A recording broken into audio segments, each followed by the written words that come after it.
Apakah memang ada jaminan keselamatan? Bila seseorang mengaku bahwa Yesus Kristus adalah juru selamat satu-satunya, apakah pasti memperoleh jaminan keselamatan secara otomatis? Apakah jaminan keselamatan artinya ia pasti masuk surga, apapun perbuatannya semasa hidup? Apakah keselamatan tidak ditentukan oleh perbuatan, karena adanya jaminan? Jika keselamatan tidaklah ditentukan karena perbuatan-perbuatan baik, jadi dikarenakan apa? Apakah karena Yahwa Elohim sendiri yang memilih?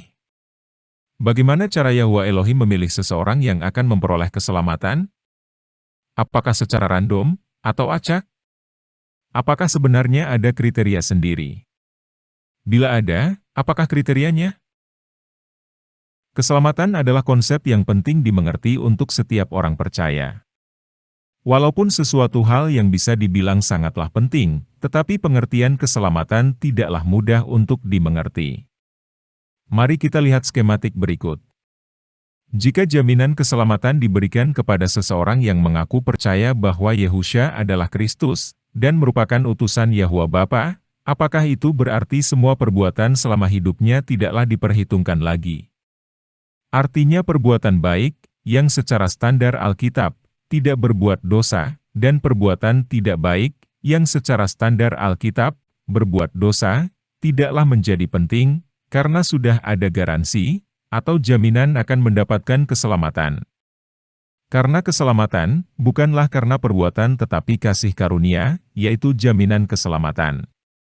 Bila orang tidak percaya melihat konsep keselamatan seperti ini, maka akan terlihat bahwa jaminan keselamatan mempermudah kehidupan orang-orang percaya.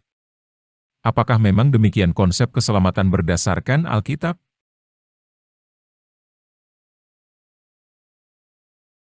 Menurut pandangan Torah 30 menit, jaminan keselamatan tidaklah diberikan dari manusia, tetapi dari Yahwa Elohim sendiri.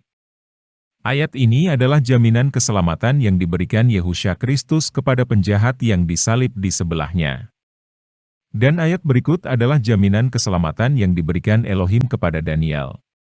Jaminan keselamatan yang dimaksud adalah bahwa ketika sangkakala berbunyi di akhir zaman, mereka akan dibangkitkan kembali dengan tubuh kemuliaan dan memerintah bersama Yehusha Kristus di masa 1000 tahun. Berdasarkan apa yang kami pelajari di dalam Alkitab, tidak ada seorang manusia, baik nabi, ataupun rasul, yang menyatakan seseorang, ataupun memberikan jaminan seseorang pasti masuk ke dalam kerajaan sorga. Dan tidak seorang pun juga di dalam Alkitab, yang diberikan perintah oleh Yahwa Elohim untuk memberikan jaminan keselamatan kepada seseorang.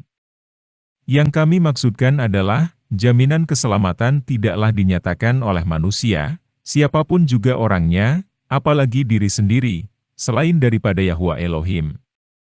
Dan bila kita perhatikan kedua ayat ini, maka jelas sekali bahwa jaminan keselamatan yang diberikan Yahwa Elohim tidaklah diberikan di awal pertobatan, tetapi di akhir kehidupan. Orang-orang benar adalah setiap orang yang melakukan perintah-perintah Yahwa Elohim. Ini adalah syarat memperoleh jaminan keselamatan. Dan barang siapa yang tidak melakukan perbuatan, sekali lagi kami ulangi, perbuatan yang sesuai perintah-perintah Yahwa Elohim, artinya adalah seorang pembohong, dan jelas tidak akan memperoleh keselamatan. Jika jaminan keselamatan diberikan di awal pertobatan sebagai garansi, tidak peduli apakah kita akan melakukan perbuatan sesuai dengan perintah Bapa di sorga ataupun tidak, mengapa Rasul Yohanes memberikan syarat untuk memperoleh keselamatan? Seperti apa yang sudah pernah kami bahas sebelumnya, bahwa keselamatan tidaklah ditentukan di awal, tetapi di akhir. Tetapi perintah-perintah apakah yang dimaksud? Bukan suatu perintah yang baru, tetapi perintah yang lama sejak zaman dahulu kala. Perintah yang mana telah didengar nenek moyang bangsa Yahudi, yaitu bangsa Israel, melalui hambanya Nabi Mose di Gunung Sinai, yaitu Taurat. Kalimat jaminan keselamatan tidak tertulis secara eksplisit di Alkitab, melainkan doktrin teologi berdasarkan kesimpulan beberapa ayat. Torah 30 menit berpandangan bahwa jaminan keselamatan adalah suatu garansi yang akan diterima oleh setiap orang-orang percaya. Bahwa kematian bukanlah akhir, tetapi pada hari yang akan ditentukan, yaitu di akhir zaman. Mereka semua yang percaya dan melakukan perintah-perintah Bapa di sorga, akan dibangkitkan dengan tubuh kemuliaan, dan akan memerintah bersama Yehusha Kristus selama 1000 tahun. Itu berarti keselamatan bukanlah otomatis diterima ketika seseorang bertobat. Sekali lagi karena keselamatan ditentukan di akhir, dan bukan di awal. Ditentukan dan dinyatakan oleh Yahwa Elohim sendiri dan bukan manusia. Diberikan jaminan dan garansi, bila melakukan perintah-perintah Bapa di sorga, perintah-perintah yang sama, yang telah diberikan kepada semua nabi, hakim-hakim, raja-raja, dan setiap orang-orang percaya di zaman Perjanjian Lama. Terima kasih, Yehusha Kristus memberkati.